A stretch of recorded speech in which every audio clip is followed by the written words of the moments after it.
Standard 5, Subject Essays, Chapter 20, Our Rights and Duties.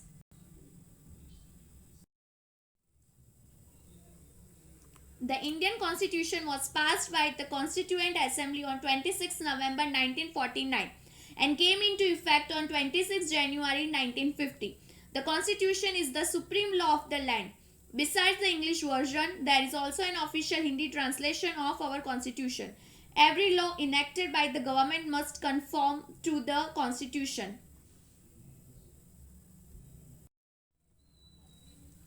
We celebrate Republic Day every year on 26 January to celebrate the adoption of our Constitution. Our Constitution lays down certain rights and duties for the people of India to help them lead better lives and act as responsible citizens, irrespective of sex, caste, religion, or place of birth. The rights of the citizens are known as fundamental rights and the duties are known as fundamental duties. Fundamental rights.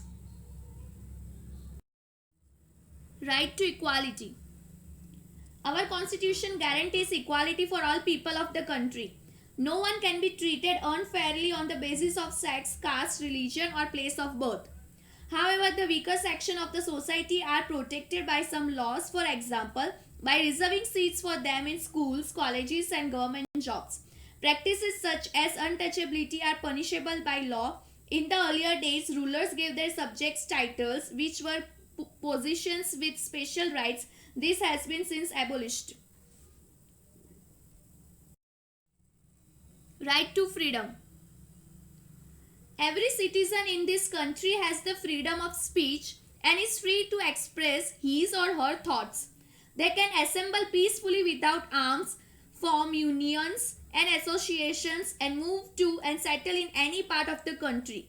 They can practice any trade they want. However, all these freedoms come with restrictions. Just because one is free to do anything does not mean that somebody else's freedom should be affected. Right to education. The Right to Education Act of 2009 entitles all children between the ages of 6 and 14 to free and compulsory education. This act requires all privately owned schools to reserve 25% of seats for children from poor families. Right against exploitation. No individual can be forced to work against his or her wish and or without wages.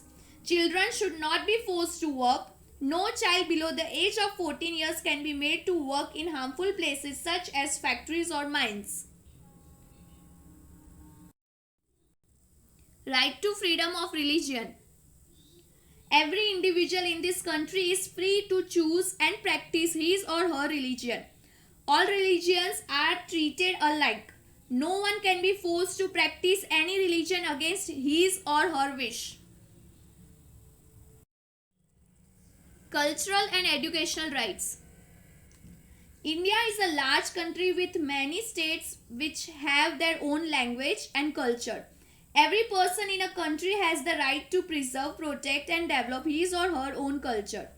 There are many minority groups such as Muslims, Christians, Sikhs, etc. Minority groups are those groups which are made up of people who are less than half in number of large group. Each group has the right to follow its own customs and traditions. They have the right to set up their own educational institution in any part of India. Right to constitutional remedies. An individual has the right to ask for justice in a court of law if he or she feels that his or her fundamental rights have been violated. It is important to keep in mind that fundamental rights can be suspended in times of emergency. Fundamental duties of Indian citizens. To abide by the Constitution and respect its ideals and institutions, the national flag and the national anthem, to uphold and protect the sovereignty, unity and integrity of India, to promote harmony and the spirit of common brotherhood amongst all the people of India, transcending religious, linguistic, and regional or sectional diversities, to renounce practices derogatory to the dignity of women, to protect and improve the natural environment, including forests, lakes, rivers, wildlife, and to have compassion for living creatures, to safeguard public property and to abjure violence, to cherish and follow the noble ideals which inspired our national struggle for freedom, to defend the country and render national service when called upon to do so, to value and preserve the rich heritage of our composite culture, to develop the scientific temper, humanisms, and the spirit of inquiry and reform, to strive towards excellence in all spheres of individual and collective activity so that the nation constantly rises to higher levels of endeavor and achievement.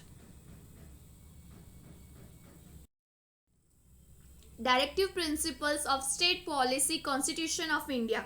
There are also certain guidelines that the government must follow while ruling the country for better governance and for the welfare of the people. These are called the Directive Principles of State Policy. Some of them are: provide sufficient means of livelihood, ensure that the wealth is not concentrated in the hands of the rich, provide equal opportunities for men and women and prevent child labor, provide free education for children under the age of 14 years, take care of the weaker section of society and improve their conditions. Thank you.